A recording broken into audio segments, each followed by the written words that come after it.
Alrighty, guys, we're going to talk briefly about the different parties, the party systems in the United States. We have the Democrats and the Republicans, two-party system, and occasionally there's an independent comes along and gets in there. But what I want to talk about is the way these parties are changing.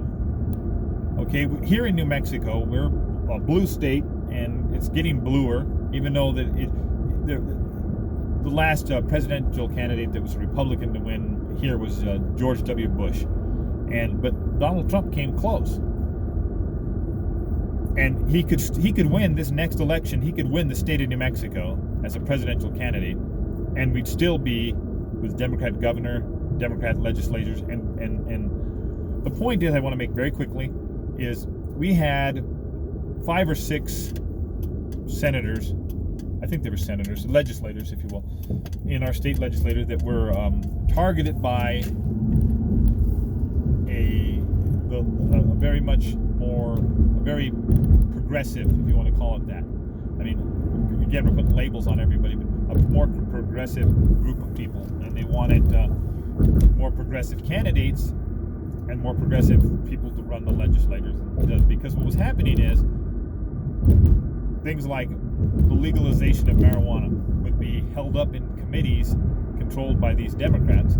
They were Democrats, but they called them more conservative Democrats. But their issues were pretty much in line with the way they believe every single other Democrat out there, other than one of them or two of them didn't like the idea of legalizing marijuana.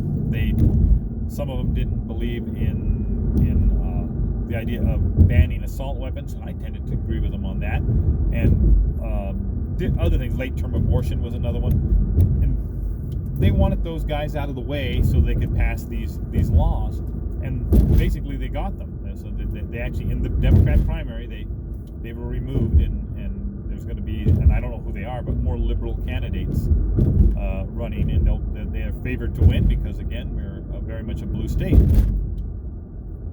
But the Democratic Party, is not what it was once. Once upon a time, the Democrats stood for working people. They were pro-union because they didn't want big business to step on the working people and mess with their pensions and things of that nature. That's gone. I'm telling you, that's gone. The people that run the Democratic Party are rich. The people that run the Republican Party are rich.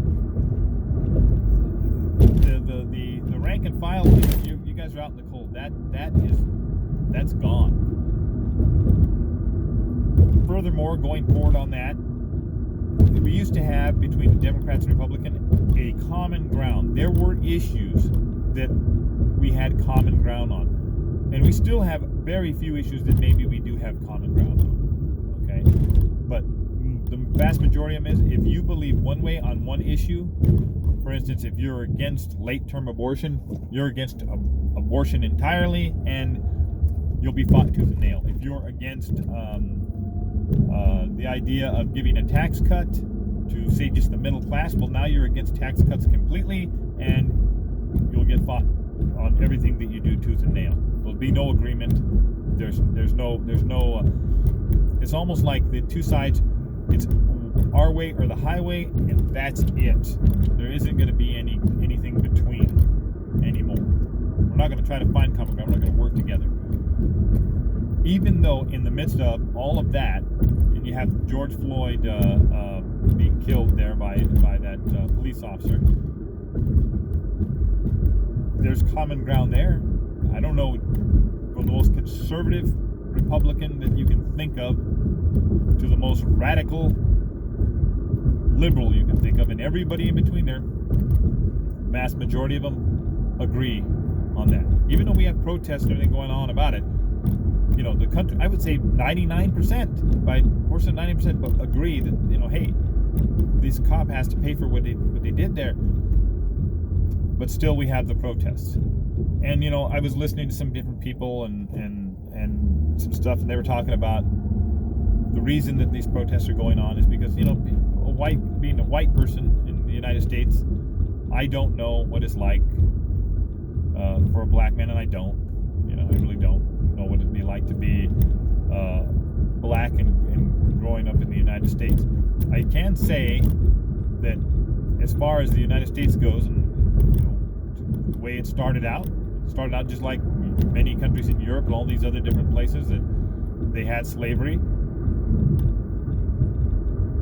but we got rid of it, and so did other countries. But as far as black men in the United States, and black women too, African American people, we've done better, I think, than you would see in Europe. When's the last time Europe had a black prime minister of any kind? Well, we had a black president. We have people in the some of the athletes, the basketball players, football players, and such, make millions of dollars, and some are billionaires, and you don't see that in many places in Europe. So I think that we're ahead of the curve on racism because of the very founding and the way the country is designed. We have to do that. But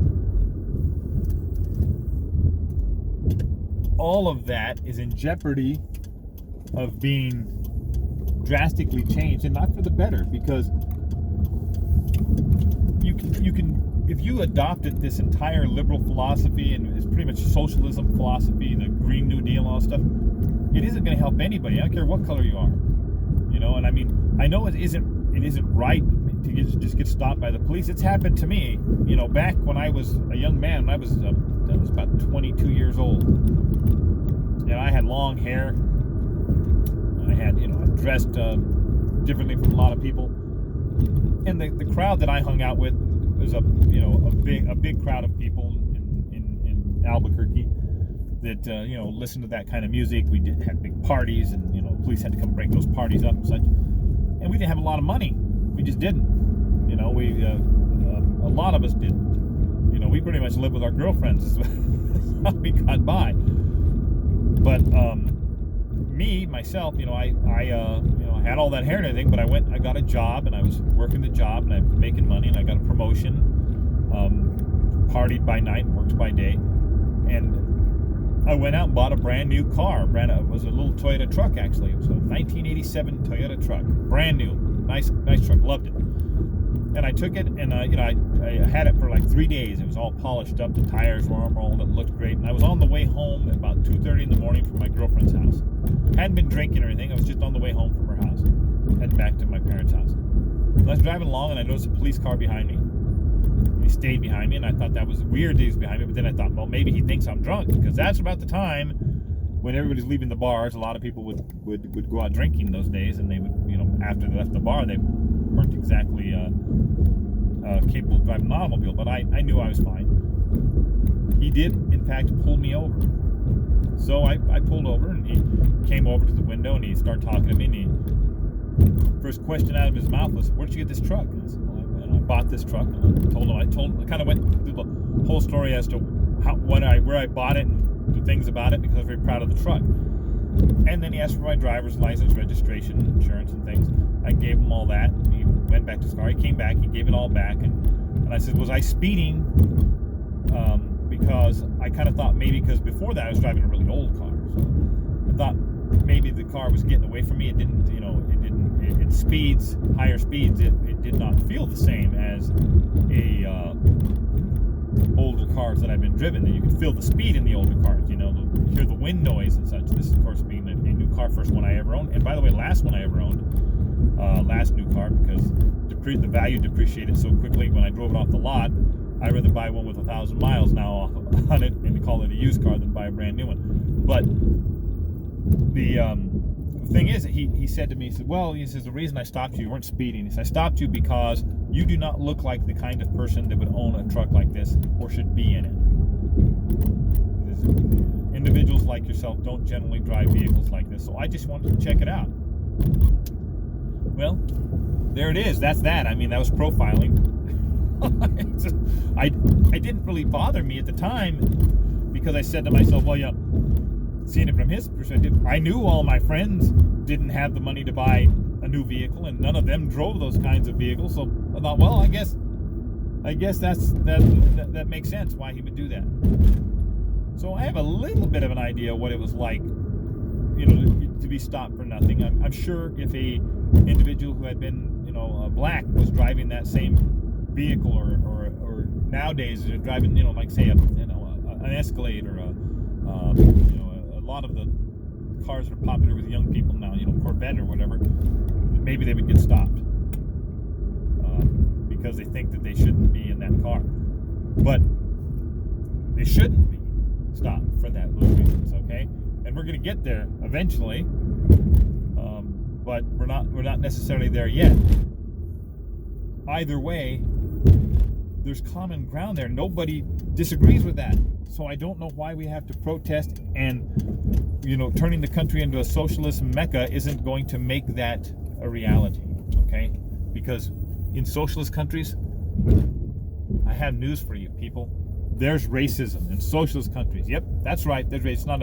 In communist countries, there's racism, and it's not a utopia like you think it would be. Just go watch one video from Russia of people getting into accidents and fender benders, and at least one of those videos, somebody from the Russian mob or some criminal will get out with a gun after they've been bumped and come right over there and threaten to and try to shoot the individual that bumped them from behind or something like that, just because they don't care. And because they are connected politically, they can carry guns. The other guy can't. So no matter if you adopted this entire agenda, it won't stop racism, because racism is a personal problem of an individual. The trick is to educate people to the point that we don't have racism, because people are educated and are not taught from a young age to be racist. Okay? Once upon a time, we had active members, like, I don't know, what was it called? A Grand Wizard of the Ku Klux Klan. Active member of the Ku Klux Klan was a Grand Wizard, and he was in the Congress, I think it was a Congress of the United States of America for a long time. I think it might have been Byrd was his last name, and he was a Democrat, by the way, people. He was a Democrat that was pushing all these philosophies. So you may think that there's not racism there. Joe Biden just made a comment recently, said something like, if you don't vote for Biden, you're not black. I can't tell somebody, if you don't vote for this guy or that guy, you're not black. How would I know? And how would Joe Biden know? That was racist. It was a racist comment. And I'm sure there's plenty of racist comments people can dig up that Trump made or that others have made. The point being is, these individuals are not necessarily going to change this. Okay? You could make a federal law that says police cannot put people on the ground and put their foot in their back, and people would still get shot. There's been, over these few weeks that we've been having this week that we've been having this since Memorial Day, since George Floyd died, there's been, I want to say it's 9 people, and at least three of them that I know of, were black, that have been killed, shot or stabbed or some trampled on, just beat to death, whatever it is, since that. That doesn't, because one person dies at the hand of a white police officer does not make it okay that other people die at the hands of whoever. But that's where we are in this country. And I'm worried that my state, New Mexico, is going to go over the edge. I think the United States itself has already gone over the edge. And we're going to be unable to make changes to get back to where we were. We're going to lose our certain freedoms. On one hand, you're going to lose your Second Amendment. On the other hand, you might lose your First Amendment, because we've got these people's right to assemble and such, and then go out and they're doing these protests, and you're going to have different factions inside the government saying, we need to stop this. You shouldn't be allowed to do this. And, you know, definitely they should not be allowed to loot stores and break in cars. I saw them drag a truck. A truck driver went down the wrong road, okay? He wasn't trying to run a bunch of people over. He went down the wrong road.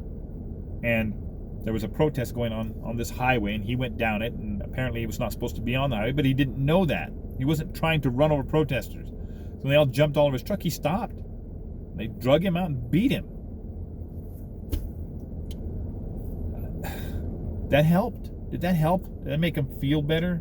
I don't know how that helps. It's not going to bring this other man back to life. Okay?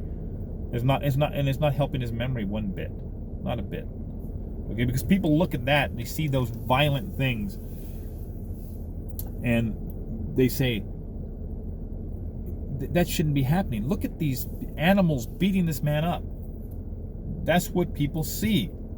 And I don't care if you're Democrat, Republican, or Independent, or and I don't care what color you can be, a green from the planet Mars. That's just not right, any more or any less than it was right for that policeman to sit on that man's neck for 8 minutes until he died. Okay? It wasn't right, and it isn't right to continue to do these things. And so I worry about all that stuff. But I thought I'd just share with you guys that little story about how that happened to me back when I was a kind of a hippie there. So you guys have a good day.